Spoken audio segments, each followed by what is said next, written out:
Guys, so ayun po, welcome back to my channel. So, kumusta naman kayo guys? Okay, so ayan guys, maraming salamat po sa walang sawang pagsubaybay sa ating pong daily love reading. And kung ikaw ay bago pa lang sa ating channel, so ayan guys, mag-subscribe na po kayo and i-click mo na rin yung ating notification bell para lagi po kayo guys updated sa ating mga bagong upload.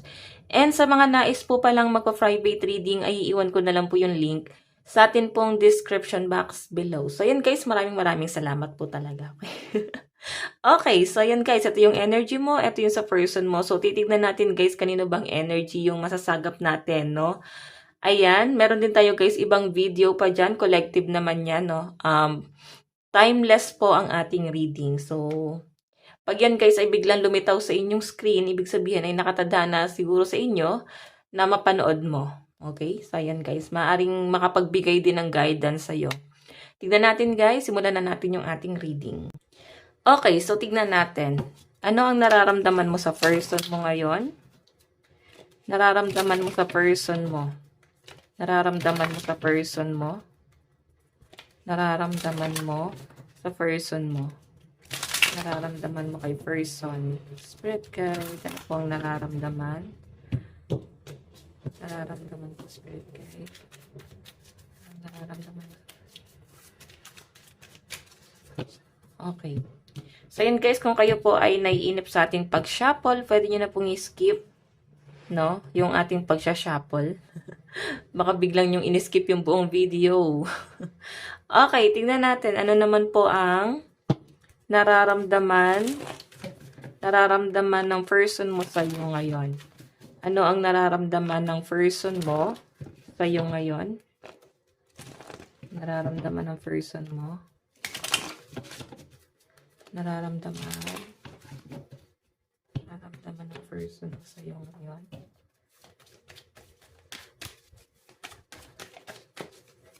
Okay.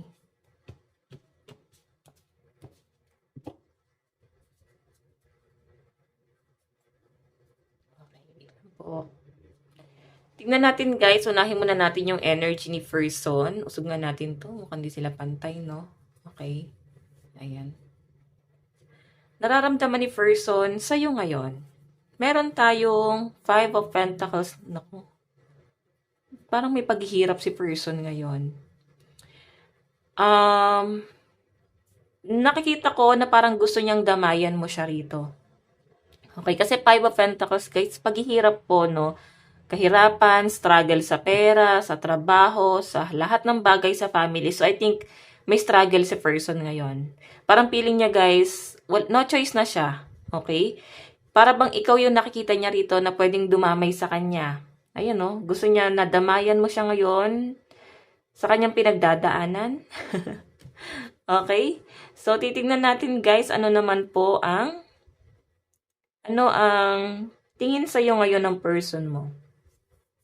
Wow, kaya naman palang gusto niya na damayan mo siya kasi empress ka dito, no? Mataas, maganda, pogi, or pwedeng confident ka sa kung anong meron ka. As in, para bang na-full charge ka. Okay, napakaganda ng energy mo sa pinapakita sa akin, guys. Sobrang taas ng confident mo at napaka-independent ng energy, no? So, yung tingin niya sa'yo, ganon. Parang feeling niya lahat ng daanan mo na susolusyonan mo, sobrang lakas ng loob mo. Ganon yung nakikita ko sa'yo dito. Ganon katignan ng person mo. Kaya gusto niya rito na damayan mo siya. Baka nga guys, magpaawa sa inyo or nagpapaawa sa inyo. Ginagamit niya yon kasi ganon siya magmanipula. Mahilig magpaawa. 'Di ba? So, titignan natin guys. Kasi ikaw, nakikita mo or basang-basa mo na yung ugali nitong taong to. Para bang, oh my God, pag pumatol pa ako dito or pag inisip ko pa to, kung ex mo na to or jowa mo, kung pag pinatulan ba na yung pagpapaawa niya, parang feeling mo, binaba mo yung level mo doon sa taong yan. Okay, so titignan natin guys, kasi para bang may to si person? Ano ba yung sabihin nun pagka medyo nagpapaawa? Kasi puro siya paawa sa inyo guys. Okay, baka ginagawa niya lang yan kasi meron siyang hinahabol sa inyo. Tignan natin guys, ano naman po ang magiging action ni person? Strength. So, ito kasi guys, strength, ibig sabihin, confident. Yung magiging action niya, siguro kayo pa, baka babawi siya sa inyo. Okay, baka karelasyon mo pa yan. Mararamdaman mo yung pagbawi niya, mararamdaman mo dito yung pagiging responsible niya ngayon sa inyong relationship, no? So, yung iba dito guys, pwedeng karelasyon mo pa tong taong to, pero sinusubukan mo siya. Okay, nakikita ko naman dito guys na mukhang hindi siya papasubok, no? Kasi strength siya eh. Malakas din pala ang loob nito eh.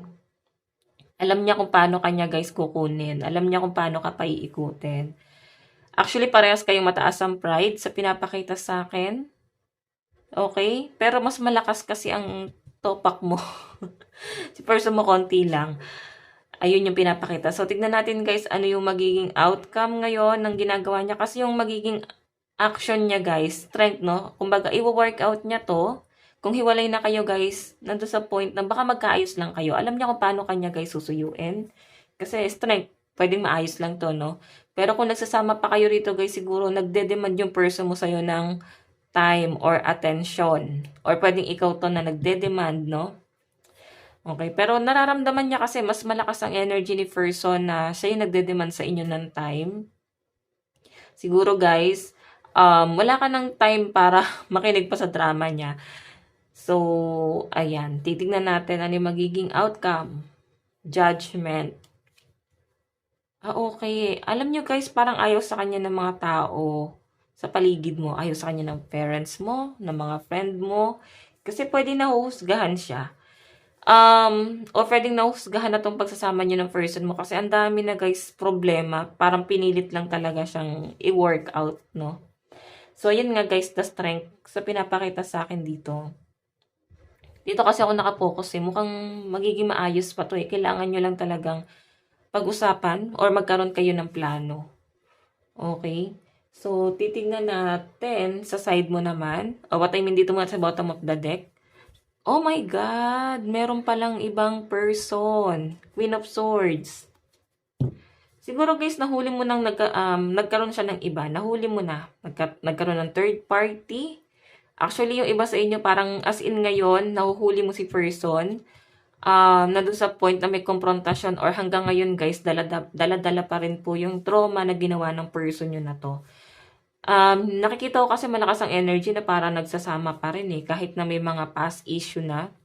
Ayan, so, nakikita ko na nagtitiwala yung person mo na maayos din pa rin daw itong inyong connection. Yun nga lang guys, kaya rin siya nakikipagpataasan ng pride kasi ayaw niyang tanggapin sa sarili niya na may pagkakamali rin siya, no? Ayaw niyang tumanggap ng pagkatalo. Kasi nahuli mo siya eh, kung sana hindi, 'di ba? So, ayan guys, sa side ni person, malakas ang air sign, Aquarius, Gemini, Libra, Capricorn, Taurus, Virgo, Leo. Ayan, yun yung nakikita ko dito. So, tignan natin guys sa side mo. Ano ang nararamdaman mo kay person? Nararamdaman mo? The Magician, manipulative. Ganun mo siya guys tignan ngayon, manipulative. Kaya naiinis ka sa kanya kasi pwedeng marami kang tanong na hindi niya guys sinasagot. Marami kang tanong na ayaw niya na guys maging issue pa. Okay?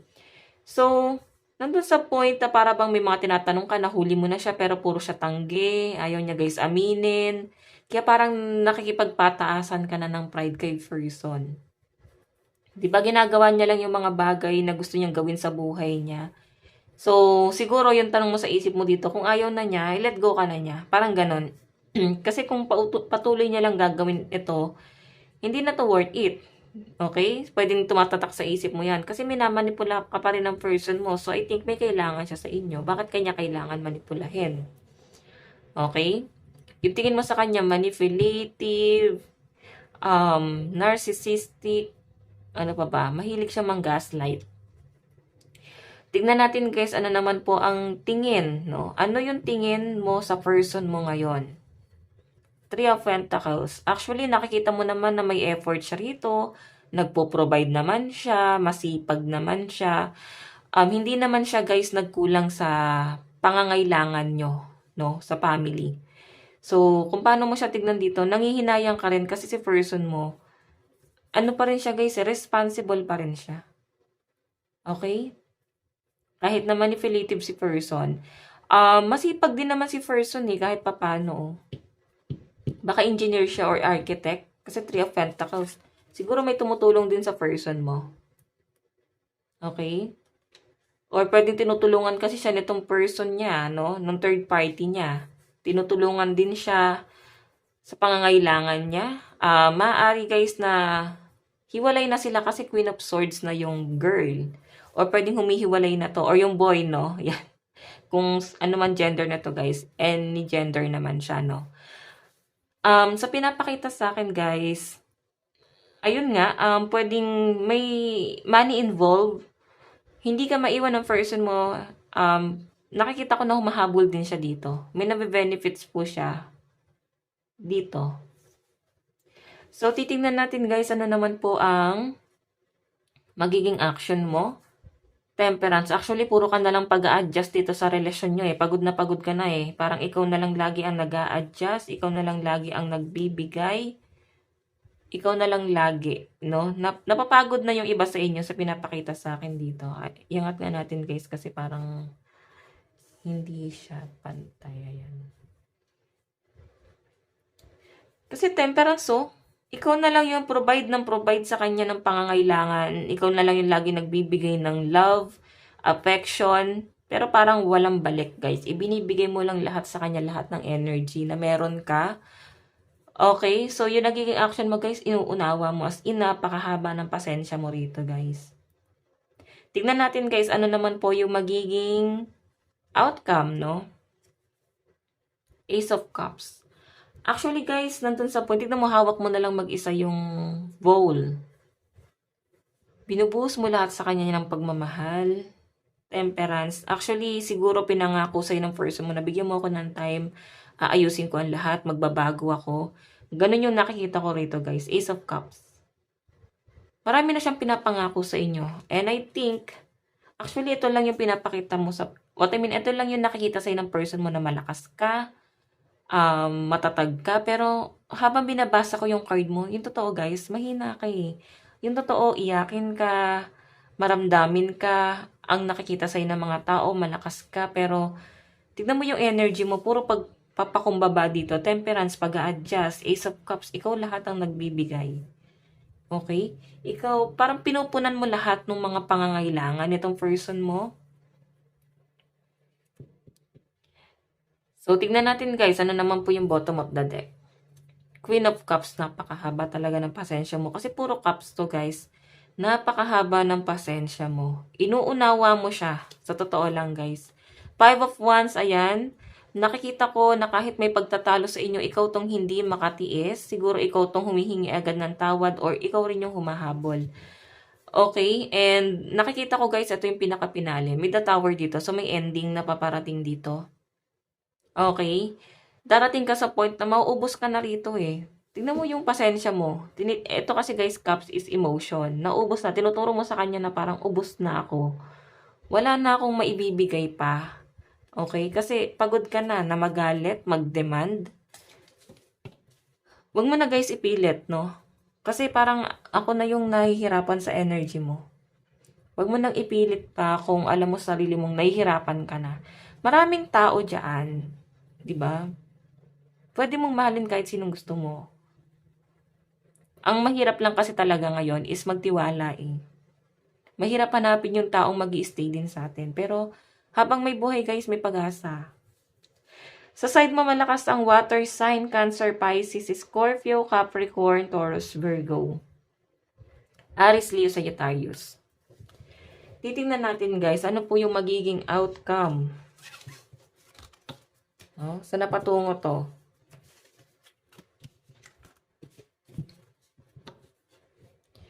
Okay.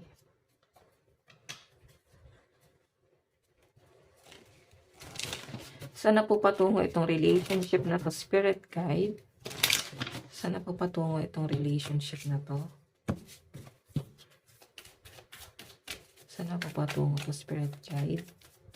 Meron tayong girl talk. Time with friends, moving on, happily single, living in the moment, having fun. So, actually, nandun ka na sa point na gusto mong mag-self-love. Para bang tapos ka na sa kanya. Ayan no, moving on. Nagmo-move on ka na. Nakikita ko na nakakasalamuha mo na ulit yung mga friend mo. Maaring pinaiwas ka ng person mo dun sa mga friend mo. Kasi, ano mo yun, pumapabor sa kanya yung sitwasyon. Masyado mong ibinigay lahat sa kanya yung energy mo. Naubos ka, guys. Okay? The Grim Reaper, the relationship is over. No second chance. Tignan natin, ha? Diba? Sabi ko sa inyo, narcissistic si person. Masyado niyang kinokontrol yung mga desisyon mo. Meron tayong, ayan, the Sword and Rose. May matatauhan dito, guys. The Chaser. Matatauhan ka, guys, kakahabol sa person mo. Nandun ka na sa point na, ay my God, pagod ka na pala. Heartbroken. Healing heart. Ito yung nararamdaman ni person mo ngayon. Na-realize niya, mahal ka pala niya. Hindi ka pala niya, guys, kayang mawala, no? Pwedeng masakit siya magsalita. Ang dami niyang sinabi sa inyo na kahit sino hindi kaya lunukin yung mga sinabi niya. Okay, tiniis mo lang talaga to, guys. Kasi dumating ka sa point na nawalan ka ng choice. Ayun, no? Breakup, separation, stop pattern, silent treatment. Pipilitin mo. Kailangan mong tanggapin. Yun ang pinapakita sa akin. Kasi acts na to, guys, separation. Parang tinuldo ka na to. Or tutuldo ka na siya, guys. Nakikita ko dito na siya naman yung nabobroken hearted dito. Siya naman, guys, yung hahabol. Ikaw naman yung tatakbo, no? Nandun ka na sa point na hindi na worth it lahat ng pinaglalaban mo. Kasi nakikita mo naman na pinaglalaban mo siya. Pero siya, hindi mo nakikita na parang meron siyang ginagawa dito sa relasyon nyo. Hindi mo siya nakikitaan na parang bang may pinaglalaban ka rin niya. What I mean, pinaglalaban ka rin niya. Tignan natin, guys, ano yung kailangan mong gawin sa relationship nyo. Ano yung kailangan mong gawin dito sa inyong relationship?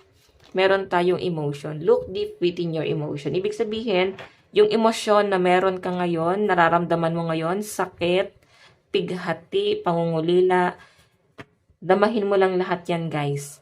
Tapos doon mo hanapin kung ano yung worth mo, doon mo hanapin kung saan ka magsisimula, 'di ba? Sobrang lalim kasi kung ano man yung emosyon na meron tayo, guys, doon mo mahuhugot kung ano talaga yung gusto mo eh.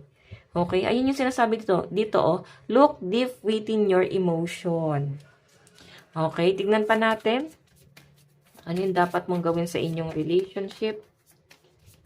Meron tayong boundaries, 'di ba? Mag-set ka na ng boundaries kung ito ay hindi na worth it, guys. Mismong mga gabay mo na ang nagsasabi, mag-set ka ng boundaries. Tignan natin. Hahabulin ka rin ito, guys. So, siya naman yung mabobroken hearted. Okay? Maaring ito, guys, bago pa lang, pwedeng matagal pa itong magkakaroon ng realization. Tignan natin, commitment. Commitment is an important factor to achieve, okay, a successful relationship. So, sa pinapakita sa akin dito, guys, alam mo, bigla ko napahinto eh. Commitment? So, wala kayong commitment. Pwede ito ay friends mo or hindi niya maibigay yung commitment na gusto mo. Pwedeng karelasyon mo siya pero hindi mo siya, guys, ma-feel. Karelasyon mo pero parang wala kang maramdaman dito sa taong to. Na parang bang, karelasyon pa ba kita? Baka kasi hindi eh. Baka ikaw na lang yung nag-a-assume.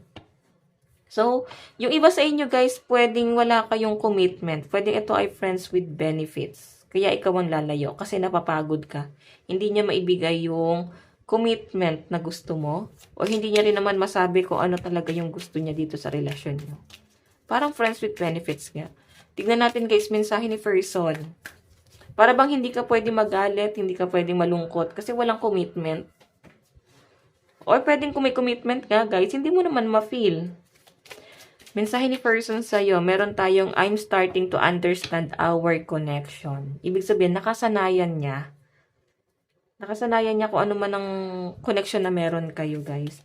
Pero dahil nga ang gusto mo dito is higher commitment, nakikita ko na this time gusto na niya, guys, unawain. Gusto na niya, guys, sabihin sa inyo na, hey, para bang gusto ko na, ready na ako na mag-commit sa'yo. Pero huli na eh. Umaalis ka na, guys. Meron tayong I regret lying to you. So, marami siya, guys, kasinungalingan. Naramdaman mo yan. Manipulative nga si person eh. Marami siyang kasinungalingan sa inyo. Tignan pa natin, meron tayong I am grateful for spiritual lesson. Marami pa palang natutunan sa inyo, guys. Okay, last message ni person sa'yo. Meron tayong I want to be more than friends. Oh my God, guys. Nakuha nyo yon. Nakikita nyo, guys, tugma-tugma yung card natin. Walang commitment. Tapos ito pa sinabi niya, oh, kakasabi ko lang, gusto na niya ng commitment sa'yo. And ito nga ang sinasabi niya, I want to be more than friends. More than that. Gusto na niya, guys, ng relasyon sa'yo. Yun nga lang, guys, napagod ka eh. So, pwede mo siya, guys, bigyan ng chance since wala naman palang commitment. Okay? So, yun nga lang, guys, may ibang person kasi. Siguro matagal kang nag-antay at napagod ka. Okay? So, ayan guys, ito lang po ang inyong love reading. Ayan, kung nagustuhan mo, mag-iwan ka ng like and comment, mag-subscribe ka na rin sa ating YouTube channel. And sa mga nais magpa-private reading, ay iwan ko na lang yung link sa atin pong description box below. So, ayan guys, maraming salamat hanggang sa muli. God bless and love you all. Thank you!